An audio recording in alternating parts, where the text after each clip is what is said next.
ইনডোরে rubber প্লান্টের পরিচর্যা কেমন হবে? আমরা বেসিক কিছু বিষয় যদি খেয়াল রাখি, ইনডোরে আমাদের যে কোনো ইনডোর প্লান্টই বেশ ভালো থাকবে, হেলদি থাকবে।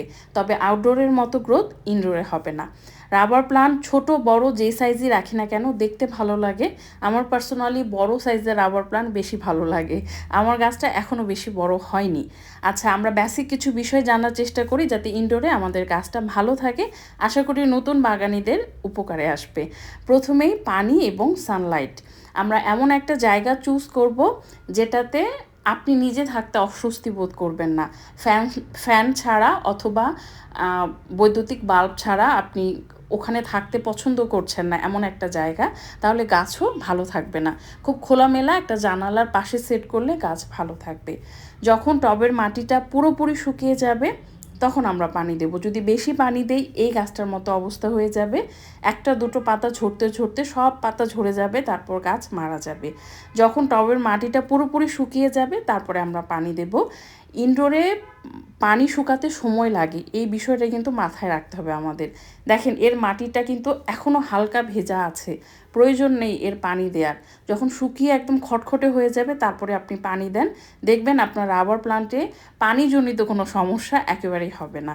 তাই আমরা যখন মাটি শুকিয়ে যাবে পুরোপুরি তারপরে পানি দেব এবং গাছটা এমন জায়গায় রাখবো যেখানে আমরা থাকতে স্বাচ্ছন্দ্য বোধ করব, তাহলে গাছটাও ভালো থাকবে।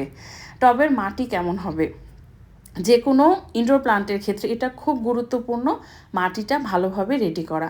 তাড়াহুড়ো করে খুশিতে খুশিতে যদি আপনি মাটিটা ভালোভাবে না শুকিয়ে একদম ঝুরঝুরে না করে নিয়েই গাছটা লাগান, 2 দিন পরে কেঁচো হবে, কেল্লো হবে, নানান ধরনের রোগ পোকার সংক্রমণ দেখা দেবে। তাই সময় নিয়ে 2 দিন, 4 দিন, 1 সপ্তাহ, মানে যতটুকুই সময় লাগে মাটিটা শুকিয়ে নেবেন। আমরা নিয়ে নেব গার্ডেন সয়েল, যতটা মাটি নিচ্ছি তার অর্ধেক আমরা নেব বালু। নদীর বালু নিতে পারি। যতটা আমরা গার্ডেন সয়েল নিয়েছি তার অর্ধেকের থেকে কিছুটা কম আমরা নেব কম্পোস্ট। যে কোনো কম্পোস্ট নিতে পারি, পুরনো শুকনো গোবর, পাতা পচা সার, ফার্মি কম্পোস্ট। তবে মিক্সড কম্পোস্টও আপনি ব্যবহার করতে পারেন, সেটা আমাদের কাছে পেয়ে যাবেন। 1 মুঠের মতো আমরা নিমখৈল দিয়ে দেব যাতে পোকামাকড়ের আক্রমণ কম হয়। এরপরে আমরা সামান্য ফাঙ্গিসাইড দিয়ে দেবো 1/2 চামচের মতো। যদি মাটি বেশি হয় তাহলে পরিমাণটা আমরা বাড়াবো। 1 মুঠের মতো আমরা কোকোপিট দিয়ে দেব। যারা একেবারে নতুন বাগানি তারা না দিলেও চলবে, কারণ অনেক সময় কোকোপিট আপনার আর্দ্রতা ধরে রাখে কিন্তু মনে হয় যে না শুকিয়ে গেছে পানি, আমরা পানি দেই। তো যারা নতুন বাগানি তাদের দেওয়ার প্রয়োজন নেই, কিন্তু আপনি যদি ধরতে পারেন, বুঝতে পারেন যে পানিটা শুকিয়েছে কি না, তাহলে দেন। তো এটা মোটামুটি রাবার প্লান্ট ভালো থাকবে এরকমভাবে যদি আপনি মাটিটা রেডি করেন এবং দেখেন মাটিটা কিন্তু বেশ ঝুরঝুরে, পানিটা আটকে থাকবে না এই মাটিতে। কি সার দিব আমরা? পাতা জাতীয় গাছ, তাই এক্সট্রা বেশি বেশি কোনো খাবারের প্রয়োজন নেই আসলে। আমরা যদি ভালো মানের কম্পোস্ট মাসে 1বার দিই বা 2 মাসে 1বার দিই, মানে এটা আপনি বুঝবেন যে আপনার গাছের আসলে 1 মাসে 1বার দরকার, না 1.5 মাসে 1বার, না 2 মাসে 1বার দরকার। তাহলে আপনি টব ভেদে 1 মুঠ 2 মুঠ কম্পোস্ট মাটির সাথে মিশিয়ে দিব আমরা। এই মিক্সড কম্পোস্ট আমাদের পেজ লেজি মামা শপে পেয়ে যাবেন, এখানে অর্ডার করতে পারেন অথবা আমাদের লেজি মামা শপে অর্ডার করতে পারেন 1 কেজির প্যাকেট। ঠিক আছে।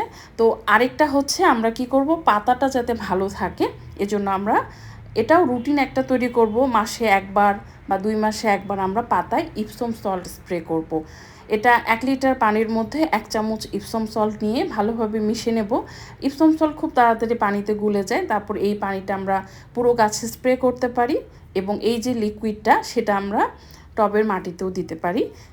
গাছের পাতা ভালো থাকে। এক্সট্রা খাবার যারা একেবারে সময় পান না কোনো ধরনের কোনো যত্ন করার, তারা এটা মাসে 1বার বা এরকম 2 মাসে 1বার করে এই সিউইড এক্সট্রাক্ট লিকুইড পানির সাথে মিশিয়ে টবের মাটিতে দিতে পারেন।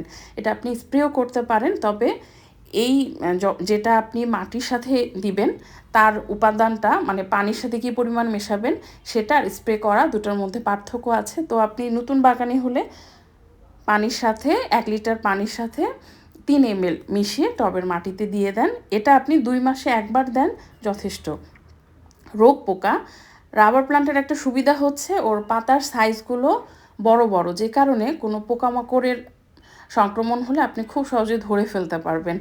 আর আপনার যদি ধরেন ছোট একটা গাছে কয়টা পাতা থাকবে, 8টা, 7টা, 8টা বা 10টা, খুব সহজে একটা সুতি কাপড় দিয়ে মুছে ফেলা যায়।